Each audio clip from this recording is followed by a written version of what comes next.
Bom dia, amigo, bom dia, amiga. Você já parou para pensar que o seu cão, mesmo bem alimentado, pode derrubar pelos em demasia, com um pelo que não te agrada, que nem aquele que você vê no comercial, na revista? Porque esse cão pode estar gordo, mas fraco de musculatura, com a parte estrutural não como você gostaria. Compro ração a granel para o meu cão. Essa prática está correta? Você já parou para pensar nisso? O vídeo de hoje é para ajudá-los nesse sentido. Bem-vindo ao canal da Confraria Animal.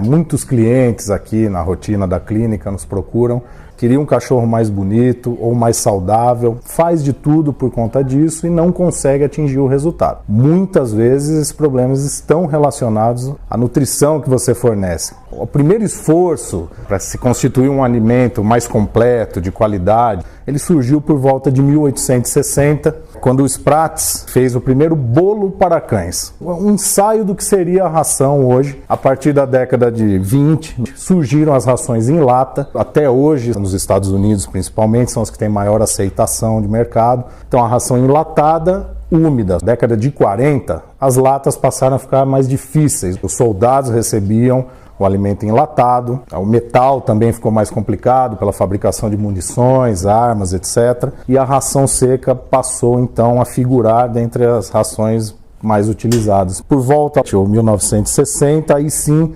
surgiu a primeira ração peletizada aos moldes do que a gente conhece hoje, a ração que muito possivelmente você utiliza em casa. 100 anos após o primeiro esforço de uma alimentação de qualidade animal, essa ração passa a vir para o Brasil já de forma peletizada, por isso é tão popular no Brasil, ou tão mais popular do que a ração úmida. A ração antigamente, ela tinha muito poucas divisões. Uma ração para adulto, uma ração para filhote, basicamente, algumas divisões em termos de sabores. Hoje esse mercado ele é extenso, complicado até para o leigo entender quando vai comprar uma ração. Além disso, o cliente traz o paciente aqui e quer saber, doutor, a ração premium, super premium, grain free, o que é isso? No que é importante isso? Porque você não tem oficialmente, você não tem uma legislação que a empresa seja obrigada a colocar isso em embalagem, seguir um critério. As grandes marcas, as líderes de mercado aí, elas se preocupam em ter um laboratório e esse laboratório avalia alguns níveis que essas rações tenham que ter de determinados nutrientes para que entrem numa classificação premium, super premium, assim por diante. Basicamente, o que é importante, se preocupar com a questão de corantes, tal. A ração que tem isso, ela não vai ter uma preocupação com a qualidade de ingredientes, nem nada disso, e é perigoso esse tipo de constituinte na ração. Ele pode ser cancerígeno, trazer outros problemas digestivos, pellets coloridos, isso aí a gente já sabe que está totalmente fora. Além disso, só isso é importante? Não. Muitas vezes, quando a gente vai comprar uma ração, o vendedor ele coloca, olha, a quantidade de proteína aqui é 23, 24, 26%. É um índice importante? Com certeza. É daí só que você deve escolher a ração? Não. Uma ração, ela deve ter alta quantidade de proteína na composição, mas é importante saber de onde vem essa proteína, qual é a fonte da proteína. Se a proteína vier de cereais, farelos, de trigo, arroz, a digestibilidade, a quantidade que o animal aproveita desse nutriente, ela tende a ser pequena. Quando essa proteína vem de proteína animal, farelos de carne, carne bovina, carne de aves, peru, frango, carne suína, a digestibilidade pelo animal, cão e gato, dois carnívoros, ela é maior. Rações super premium ou premium especiais para cima, elas apresentam proteínas dessa origem, de origem animal. As rações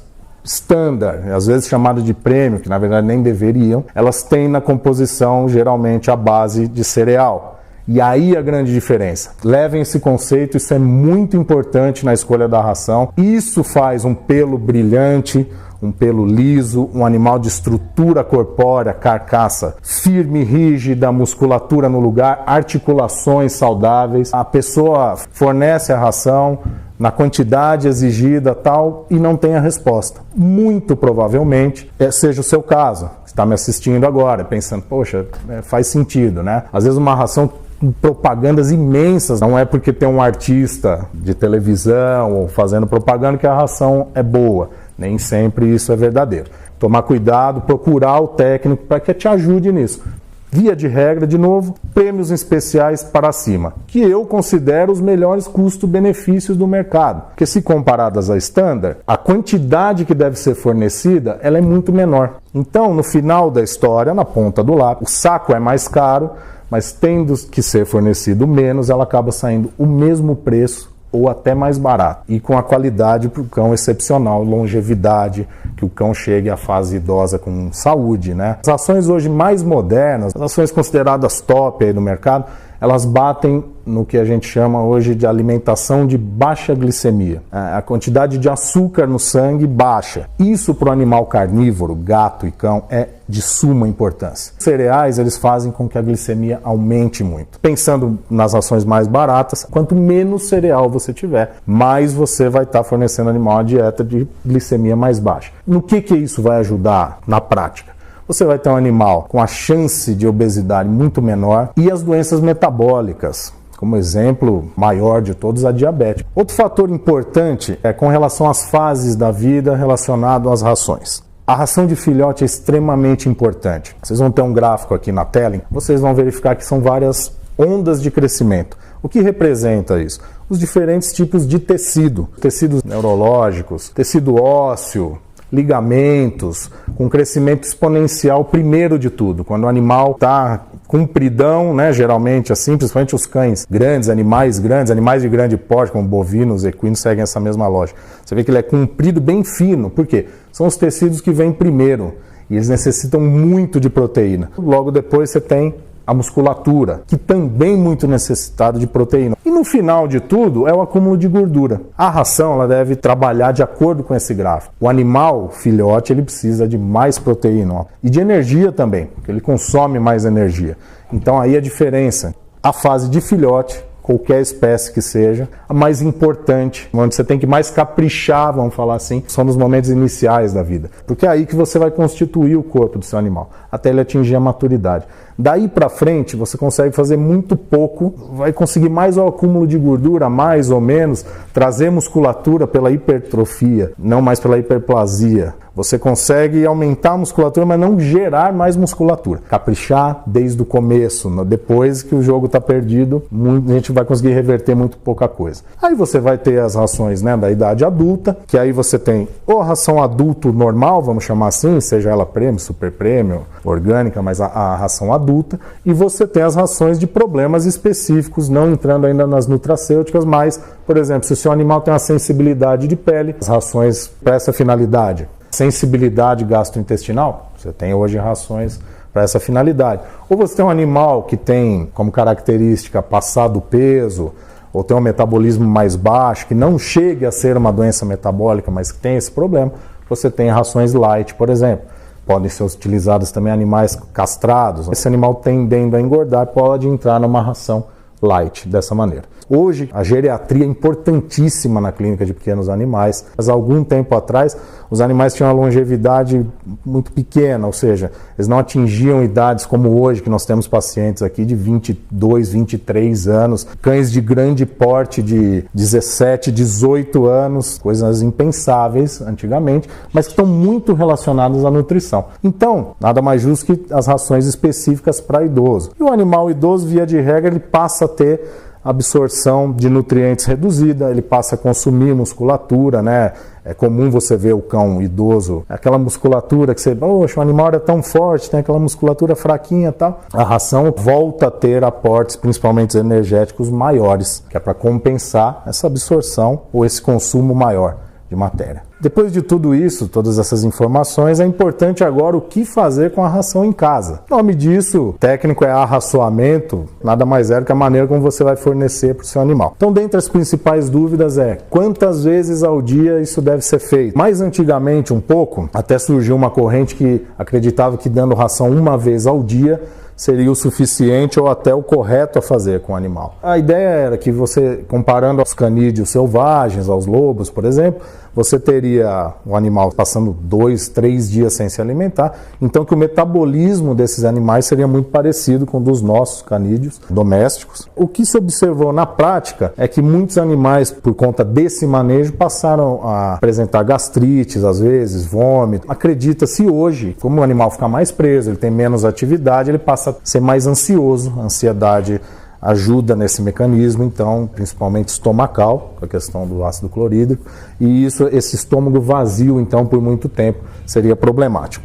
E hoje, então, considera-se assim, o que seria o ideal? 3 vezes ao dia, muita gente considera 2 a 3 seria o ideal. Outra pergunta aí, que seria quantidade de ração. Quantidade de ração deve ser seguida estritamente conforme o produtor da ração indica na sua embalagem. Qualquer coisa a mais que você esteja fornecendo ao teu animal, você está jogando dinheiro fora e trazendo muitas vezes prejuízo ao animal. Partindo da primeira pergunta, 2 ou 3 vezes é só dividir. Então, por exemplo, vamos dizer que a quantidade diária para o seu animal, do porte do seu animal, na fase de vida dele, daquela determinada ração, seja de 300 gramas dia. Se você for fazer 3 arraçoamentos, 100 gramas em cada refeição. No caso, se forem 2 vezes, 150, 150. Quanto aos comedouros, o recipiente onde você fornece a ração, mantê-los extremamente limpos sempre, porque ele pode ser a fonte de contaminação para várias doenças gastrointestinais, por exemplo. E aí você encontra rações de extrema qualidade, mas sendo feito o arraçoamento diferente do que a gente tem conversado, principalmente deixando ração no recipiente, que não deve ser feito.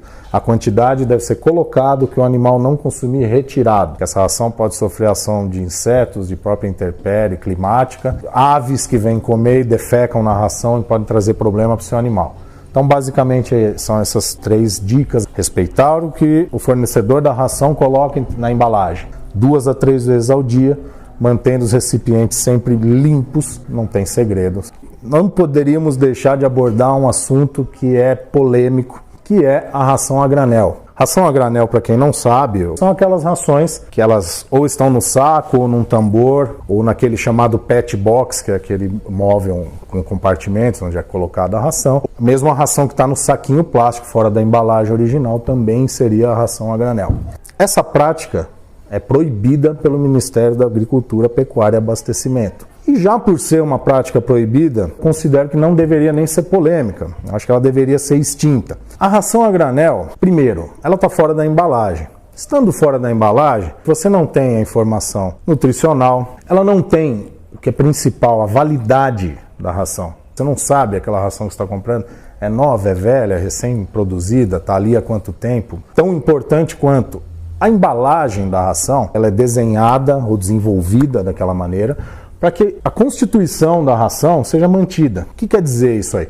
Uma vez que você tirou daquela embalagem, muitos dos constituintes que estão na ração, principalmente as vitaminas, leveduras, alguns aminoácidos, eles passam a se deteriorar a partir daquele momento. Muitos deles são fotossensíveis ou termossensíveis, à luz ou à temperatura, elas deterioram aquele material, chegando à conclusão do quê?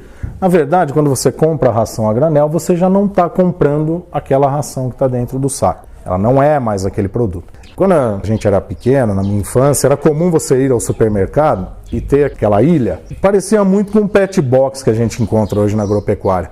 Ali você tinha o arroz, o feijão, outros cereais a granel. E vocês podem perceber que, independente do tamanho do supermercado que você vá, você não vai encontrar esse tipo de venda. Porque foi uma prática proibida. Por quê, gente? Muita gente adoeceu e veio até a óbito por conta disso. E o teu animal, ele está suscetível a vários tipos de doenças que podem ser transmitidas dessa maneira. Além das doenças infecciosas, você tem problemas como, por exemplo, fungos. O fungo conhecido que é o Aspergillus flavus, ele tem uma toxina que é mortal em quantidades muito pequenas. Então, uma ração que está ali mal acondicionada ou há um tempo. Nós aqui no Brasil tem um clima muito úmido e quente. Isso favorece a proliferação desses micro-organismos. Uma intoxicação por aflatoxina, muito dificilmente a gente consegue, dependendo da quantidade que ele ingerir, consegue salvar esse animal. Vamos colocar em mente o seguinte: a proteção entre esses tipos de patógenos, essas doenças e o seu animal, a única proteção entre essas duas coisas é você. O animal ele é totalmente dependente de você. Então, tão importante quanto as vacinas, os cuidados com pulga, carrapato, é a nutrição. Então, quando for comprar, pense bem nisso. Se você não tinha essa informação, agora você tem. Aqui, na nossa equipe toda, todos os técnicos, seguimos as determinações do Ministério. Uma porque é lei, e lei deve ser seguida. Se a gente quer um país melhor, a gente tem que pensar nisso primeiro. E outra, porque é prejudicial para o seu animal. Eu cansei de atender na rotina aqui animais com problemas gastrointestinais sérios provenientes de arraçoamento e ração a granel. Você tem N documentos aí, trabalhos a respeito disso, e eu não conheço nenhum trabalho a favor da ração a granel. Se tiver, pode entrar aí, comentar, colocar esse trabalho, compartilhar com a gente, que a gente vai trazer isso à tona, inclusive. Particularmente, já procurei, não conheço, acredito que nenhum técnico vai fazer alguma coisa nesse sentido, porque não tem nenhum sentido. Então, quando for comprar ração embalada, é isso aí. Complementando agora os diferentes tipos de rações, vamos falar agora especificamente sobre as rações nutracêuticas, ou conhecidas também como terapêuticas. Nós aqui na confraria preferimos usar o termo nutracêutica. Por quê? A gente considera que elas são adjuvantes aos tratamentos, ou seja, elas complementam o tratamento ajudando na melhora do quadro clínico. Muitas vezes essas rações são usadas ou tratadas como tratamento. A gente atende aqui muitos animais que vêm consumindo esse tipo de ração sem fazer nenhum tratamento, às vezes, por exemplo, pacientes renais crônicos que já chegaram aqui sem nenhum outro suporte que não da ração. E aí é o perigo dessa turma aqui. Então você faz um tratamento e entra com esse tipo de ração para que ela ajude e te dê mais suporte. É importante que esse tipo de ração seja prescrita pelo médico veterinário e não só ela seja sugerida no balcão, assim como infelizmente acontece com muitos medicamentos. Que tipos são elas? Só para complementar. Você tem hoje ração para obesidade, rações hipoalergênicas, você tem a ração cardíaca ou cardiológica, como preferir, rações renais, você tem as rações urinárias, você tem inclusive rações hoje para problemas nervosos, né? Você tem para problemas de diabetes, por exemplo, para cães diabéticos, enfim, uma infinidade. Para esses anos que vêm agora, em pouco tempo, parece que vão vir algumas outras novidades também, para problemas ainda mais específicos. Para terminar o vídeo agora, deixei o último, mas não menos importante tópico da nossa conversa, que seria a alimentação natural. Muito cliente vê na internet a alimentação natural como o que há de mais moderno e o que há de mais eficiente e de melhor para o animal. A alimentação natural eu acho extremamente benéfica, um ponto, desde que seja bem feita. E aí, para ser bem feita, você vai procurar uma clínica especializada nisso aqui, ou a clínica que tenha um especialista em nutrição. Ele vai passar para você toda uma tabela com o que é bom de usar, o que não é, o que é proibido usar. Vai constituir essa dieta escalonada, da maneira como deve ser feita, quantidades. Tudo isso é extremamente importante, extremamente trabalhoso e extremamente específico. Espécie específica, ou seja, cão e gato totalmente diferente. E no cão específico, muitas vezes para a raça, para o porte, para o nível de atividade. Ou seja, procurar receita de bolo na internet para tentar fazer isso aqui é o prenúncio da catástrofe. A gente já conversou aqui sobre doenças metabólicas, enfim, vamos evitar isso.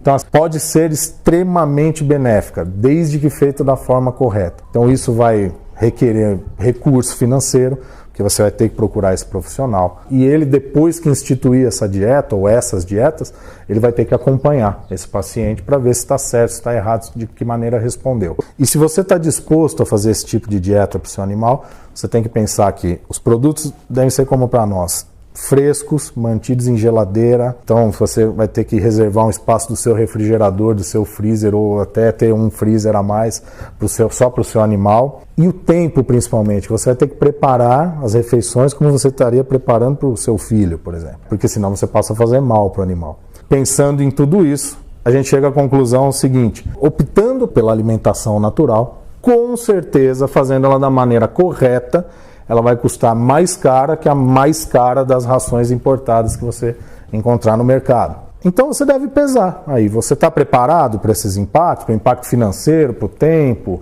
Hoje, a maioria do pessoal compra comida congelada, porque não tem tempo de preparar nem para si mesmo. Vai ter tempo de preparar para o animal? Responda a essas perguntas, então. Vou ter tempo para preparar? Estou disposto a procurar um nutrólogo, fazer a coisa correta? Vou gastar o dinheiro com esse tipo de alimento e vou acondicioná-lo da maneira correta? É um desafio difícil aí. Você respondeu sim para todas essas perguntas. Siga em frente, não se esqueça, procure um profissional adequado para fazer isso aqui, mas ela é bem interessante. Cuidado com os dentes também, porque pode ser uma dieta com constituição menos rígida do que a ração, ela tende a acumular mais. Então você vai ter que escovar a dente do seu cão ou usar algum produto com mais frequência também. Nós podemos dizer sem sombra de dúvidas que hoje nós temos as rações que fazem esse trabalho. Então você pode confiar, procure o profissional para te ajudar, vá naquele estabelecimento que te traz confiança. Preço é importante, mas o preço deve vir acompanhado de atendimento. É muito comum aqui o dono ser muito cuidadoso e simplesmente está com a informação errada. Quando passa a fazer certo, vê que não tem dificuldade nenhuma. Seguindo poucos preceitos básicos aqui, você corrige a dieta do teu cão, do teu gato, aí, ou seja, do teu animal, e com muita facilidade. Então é isso, pessoal. Obrigado pela atenção, quero agradecer em nome da equipe toda da Confraria, pela confiança de você que é nosso parceiro, e você que está chegando agora e nos assistindo, fique à vontade para entrar em contato com as dificuldades que tiverem, é um prazer enorme para a gente ajudar o cliente e principalmente recebê-los aqui no nosso estabelecimento. Obrigado e um abraço a todos.